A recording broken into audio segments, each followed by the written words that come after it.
माननीय नामित अध्यक्ष महोदय, विद्यालय प्रबंध समिति, प्राचार्य महोदया, उप प्राचार्य महोदया और प्रवेश समिति के सभी सदस्य, अभिभावकगण एवं अन्य उपस्थित सभी सज्जनों एवं सभी देवियों को मेरा सादर नमस्कार। इस बैठक में मुझे इस संदर्भ में आमंत्रित किया गया है कि मैं विद्यालय द्वारा तैयार की गई जनवरी 2020 से लेकर जून 2020 के बीच राजभाषा पत्रिका, जिसका नाम है मंजरी, उसको लोकार्पित करने के लिए आपके सामने प्रस्तुत करूं। इससे पहले कि मैं इसे लोकार्पित करूं, मैंने अभी प्राचार्य महोदया को संदेश भी दिया है, शायद मैम ने देख लिया होगा कि इस पत्रिका को नराकास के द्वारा सम्मानित किया जा रहा है 13 अगस्त 2020 को, जब नराकास की बैठक होगी। तो अत्यंत हर्ष और अत्यंत गर्व के साथ केंद्रीय विद्यालय पूर्वोत्तर रेलवे बरेली द्वारा तैयार इस राजभाषा पत्रिका को मैं आपके समक्ष प्रस्तुत कर रही हूँ। आशा है आप बच्चों और शिक्षकों के कार्य को सराहेंगे। इस कार्य को पूरा करने के लिए आप सभी महामना, जितने भी हमारे अधिकारीगण हैं जो लखनऊ में बैठे हैं, हमारे विद्यालय प्रबंध समिति के अध्यक्ष महोदय, हमारे नामित अध्यक्ष महोदय, अन्य सभी सदस्य, सभी शिक्षक शिक्षिकाएं, कर्मचारी और साथ ही साथ सबसे महत्वपूर्ण हमारे बच्चे इसमें जुड़े हुए हैं, इन सभी को साधुवाद और धन्यवाद देते हुए मैं आपके सामने प्रस्तुत कर रही हूँ मंजरी ई पत्रिका राजभाषा, और सत्र का उत्तरार्ध है, यानी जनवरी 2020 से लेकर जून 2020 के बीच इस पत्रिका का निर्माण किया गया है। आइए इसकी एक झलक देखते हैं।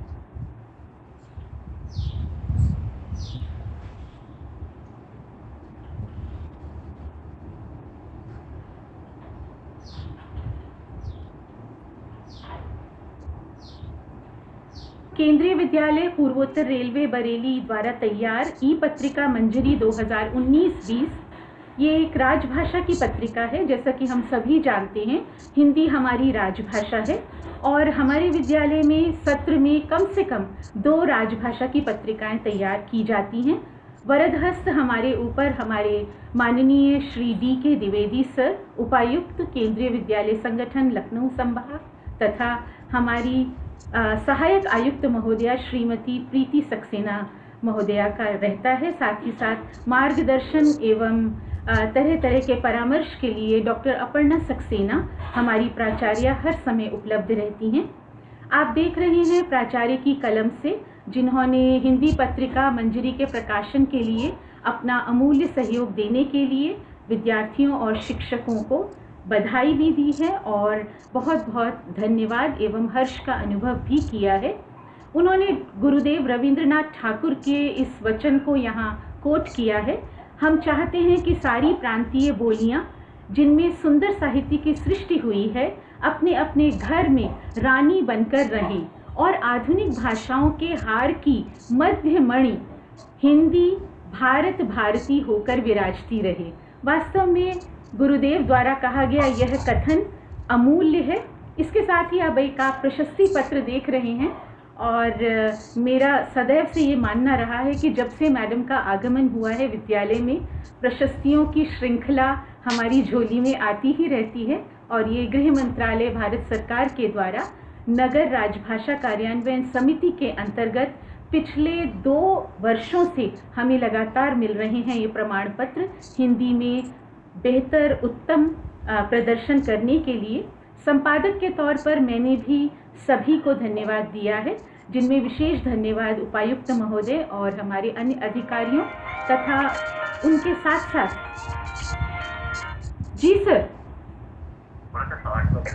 अच्छा ठीक है सर, शॉर्ट में ही होगा। तो आगे बढ़ते हुए सभी को धन्यवाद देते हुए ये अनुक्रमणिका है जिसमें हमने समाचार पत्र में हमारी जो खबरें छपी उनको लिया है, राजभाषा संबंधी लेख, काव्य रचनाएं, गद्य रचनाएं और चित्रावली।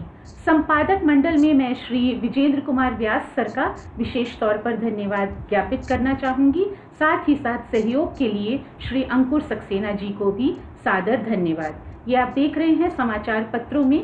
इसके बाद ये हमारा प्रशस्ति पत्र है इसके बाद हम आते हैं अपनी कुछ राजभाषा संबंधी रचनाओं को लेकर। पहली रचना है राजभाषा हिंदी, देश के सामाजिक आर्थिक विकास का प्रभावी साधन। इस लेख के बाद अगला लेख जो है वह बहुत ही महत्वपूर्ण है, मानक हिंदी वर्तनी। आमतौर पर लोगों को मानक हिंदी वर्तनी का ज्ञान नहीं होता है, इसलिए हमने इस विषय को अपनी पत्रिका में स्थान दिया है। ये एक लंबा लेख है और गृह मंत्रालय द्वारा इसे जारी किया गया था, जो सबके पढ़ने के लिए हमने यहाँ पर संकलित किया है। इसके साथ ये कुछ YouTube के लिंक्स हैं जो हमारे बच्चों ने कई कार्यक्रम प्रस्तुत किए हैं हिंदी में, जिनका यहाँ लिंक दिया गया है। यह चित्र है हिंदी के बारे में श्री गौरव शंकर सर बता रहे हैं। राजभाषा नीति पर हमने लिखित प्रश्नोत्तरी करवाई हिंदी कार्यशाला के अंतर्गत। ये उसके परिणाम, ये उसके उत्तर और प्रश्न हैं। कार्यशाला में मैडम का एक प्रखर भाषण रहा और उन्होंने बहुत ही सादगी से अपने बात को रखा और हिंदी के वर्चस्व के विषय में जानकारी दी। काव्य संकलन के अंतर्गत सबसे पहली रचना कुमारी अनन्या सिंह कक्षा 12वीं ब की है, जो एक बहुत ही अच्छी कवयित्री बनकर उभर रही हैं। अगली रचना केंद्रीय विद्यालय गीत है, जो हमारे शिक्षकों द्वारा लिखा गया है। इसके बाद फिर एक प्रमाण पत्र है जो नराकास ने हमें दिया है। अगली रचना हमारी श्रीमती अनीता सिंह द्वारा रचित है। ये स्नातकोत्तर शिक्षिका अर्थशास्त्र हैं। नीचे एक चित्र में हम हिंदी पत्रिका का विमोचन देख रहे हैं। अगली दो रचनाएं काव्य रचनाएं। पहली रचना श्रीमती पूनम शुक्ला द्वारा रचित है, जो प्रशिक्षित स्नातक संस्कृत शिक्षिका हैं। दूसरी रचना पंकज कुमार द्वारा रचित है। अगली रचना भी पंकज कुमार द्वारा रचित है। अगली रचना और लोग घरों में बंद हो गए, कुमारी आयुषी द्वारा रचित है। इसके बाद रचनाएं हैं दो, एक है सुहानी कक्षा 12वीं ब और अगली है हिफ्सा कक्षा 12वीं अ की रचनाएं। आशा है आप इन्हें पढ़ेंगे और इन्हें पढ़कर आपको विद्यार्थियों के कृतित्व का भान होगा। आप समझ पाएंगे कि हमारे विद्यार्थी कितनी सुरुचि से काव्य रचनाएं कर रहे हैं।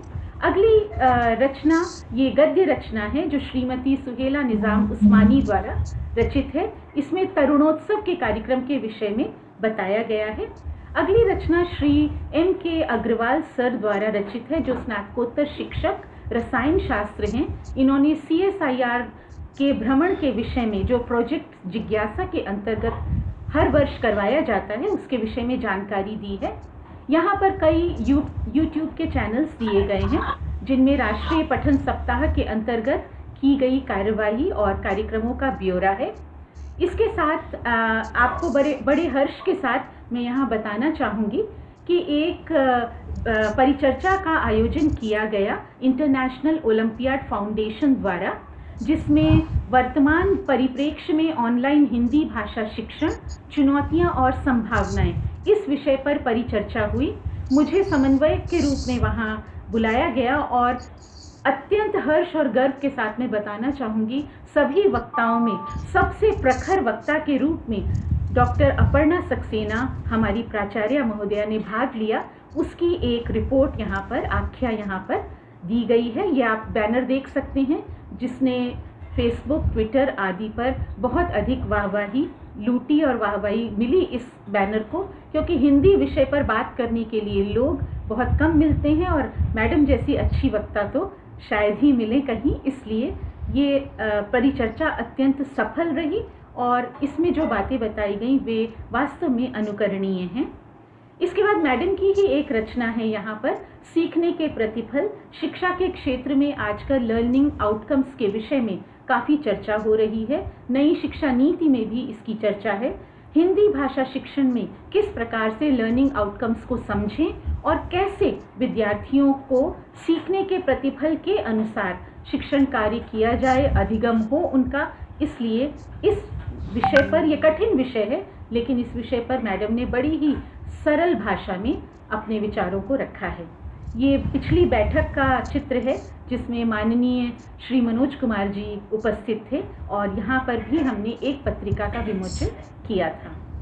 इसके बाद श्री V.K. व्यास सर द्वारा ये एक ऐसा लेख है जो हम सब के लिए अत्यंत उपयोगी है। कंप्यूटर में हिंदी टाइपिंग कैसे करें। उन्होंने बड़े ही सरल शब्दों में हिंदी टाइपिंग के विषय में विस्तार से यहाँ पर जानकारी दी है। ये बहुत सारे यूट्यूब के लिंक्स हैं जिसमें बच्चों की रचनाएं संकलित हैं, और ये हमारे वार्षिकोत्सव का ग्रुप है, और यहाँ पर ग्रुप टीचर्स का एक फ़ोटो यहाँ खींची गई है जिसे डालते हुए मुझे बहुत ही खुशी हुई।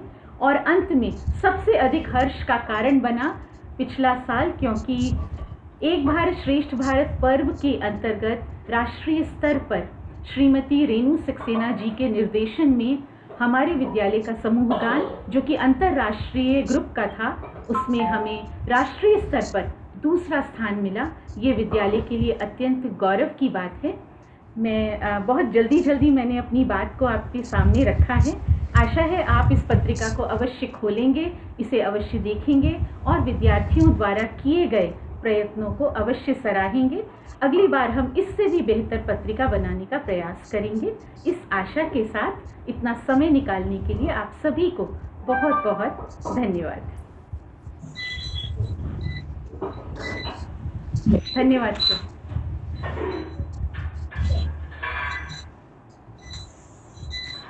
आज की बैठक मैं समाप्त करना चाहेंगे। आपका बहुत बहुत आभार। आपने थोड़ा समय दिया, हम हिंदी राजभाषा पत्रिका भी आपके सामने रख पाए। तो पहली बार हमने ई पत्रिका का प्रकाशन करने का प्रयास किया है, और परसों राजभाषा नराकंस की बैठक है जिसमें हमको रखना चाह रहे थे, और हम ये चाहते थे कि उसके पहले आपके द्वारा इसको एक बार देखा जाए। तो इसके लिए बहुत बहुत आभार। और हमारी लॉटरी भी कुशलतापूर्वक संपन्न हो गई। आपने सभी चीजें देखी, हमारे पेरेंट्स भी यहाँ तक कष्ट करके आए, सभी का मैं धन्यवाद देना चाहूंगी। और आशा है कि जो भी योग्य और जो भी छात्र हैं उनको सबको सुचारू रूप से हम प्रवेश प्रक्रिया भी समाप्त कर पाएंगे, और आपका दिशा निर्देशन बराबर इसमें हमको चाहिए होगा। बहुत बहुत धन्यवाद। Thank you. Thank you.